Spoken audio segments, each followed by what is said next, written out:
مشہور ڈاکو فضیل۔ کسے پتا تھا کہ کل ایک نامور محدث اور اولیاء کرام میں سے ہوں گے۔ ایک مرتبہ ڈاکہ ڈالنے کے لیے کسی مکان کی دیوار پر چڑھ رہے تھے کہ اتفاقاً اس وقت مالک مکان تلاوت قرآن مجید میں مشغول تھا۔ اس نے آیت پڑھی جس کا ترجمہ یوں ہے: جو لوگ ایمان لے آئے ہیں کیا ان کے لیے اب بھی وقت نہیں آیا کہ ان کے دل اللہ کے ذکر کے لیے اور جو حق اترا ہے اس کے لیے نرم پڑ جائیں۔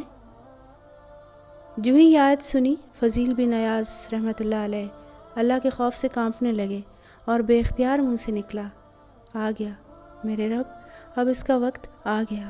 روتے روتے دیوار سے واپس اترے اور ایک سنسان کھنڈر نما مکان میں جا کر بیٹھ گئے۔ رات بھر مسلسل روتے رہے، یہاں تک کہ صبح ہو گئی، اور آپ نے سچی توبہ کی کہ اب ساری زندگی اللہ تعالیٰ کی عبادت میں گزاروں گا۔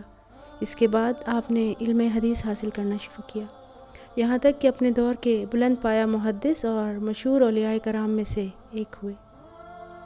بے شک اللہ پاک توبہ کرنے والے کو پسند کرتا ہے۔ ہمارے اندر تو بے شمار برائیاں ہیں، کیا خیال ہے آج کم از کم کسی ایک سے توبہ نہ کر لیں؟ سچی توبہ۔ اللہ پاک سے دعا ہے کہ ہماری توبہ کو قبول فرمائے۔ آمین۔